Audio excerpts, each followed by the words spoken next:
Vous avez tous fait cette expérience. Discuter de vacances, de vos prochains achats avec votre téléphone portable posé non loin de vous. Et quelques heures plus tard, comme par magie, des publicités sur ces mêmes sujets apparaissent sur votre écran. Le téléphone vous a-t-il écouté? Quelle est la part de fantasme, de réalité? Voici enfin la réponse à ces questions. C'est l'enquête de ce 20h. Elle est signée Léa Merlier, Déborah Roch et Clément Bier. Toujours à la main ou dans une poche, il ne vous quitte jamais.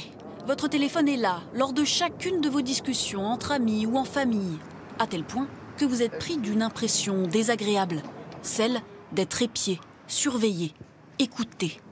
On discute d'un sujet et puis ensuite sur les réseaux, par exemple Instagram, tout de suite on peut avoir des pubs.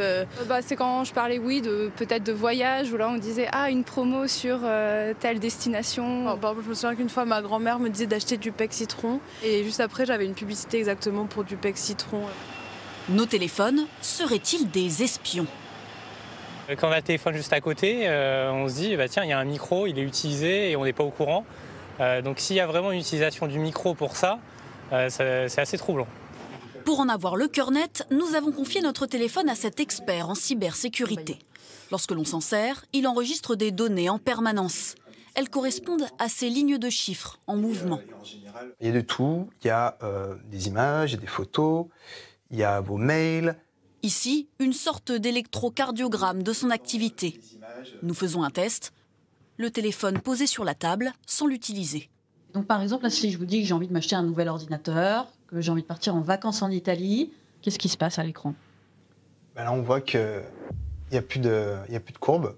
Les lignes de données ne bougent pas et sur la courbe, calme plat. Autrement dit, aucune activité pendant notre discussion, pas d'enregistrement de la conversation. Selon cet expert, l'hypothèse du téléphone espion peut être écartée. Si votre téléphone vous écoute en permanence, d'une part, la batterie durerait que quelques heures et votre forfait de données mobiles, il exploserait. Qu'en est-il de nos assistants vocaux? Et Google, est-ce que tu m'écoutes en permanence? Tant que je ne détecte pas d'activation, comme « Et Google », je reste en veille. Qu'est-ce que ça veut dire qu'il reste en veille? C'est l'écoute passive, c'est-à-dire qu'il écoute ce qu'on dit en attendant qu'on l'interpelle. Donc tant qu'il n'a pas ce mot-clé, il ne va pas enregistrer et analyser ce qu'on dit. Comment est-il possible de nous proposer des publicités aussi précises? Les coupables, les dizaines d'applications que nous installons. À chaque téléchargement, pressé, nous acceptons parfois trop vite les conditions générales d'utilisation. Pourtant, les petites lignes précisent que nous autorisons l'accès à notre micro, caméra, liste de contacts, géolocalisation, mail, des milliers de données. Et d'après cet expert, cela concerne toutes les applications. Comme vous avez partagé les données, tout ce que vous allez faire comme recherche sur votre téléphone, ou même si votre micro est activé sur une montre connectée ou sur votre téléphone, le système va enregistrer tout ça, le traduire. Et dresser un portrait ultra précis de l'utilisateur. L'application ne se contente pas de collecter massivement ces données, elle les partage avec d'autres entreprises. Exemple avec celle-ci et ses 294 partenaires.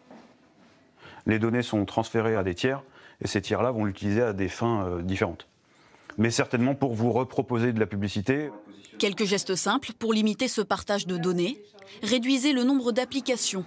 Éteignez fréquemment votre smartphone. Cela permet de vider la mémoire temporaire. Enfin, prenez le temps de lire les options proposées par les applications lorsque vous les téléchargez.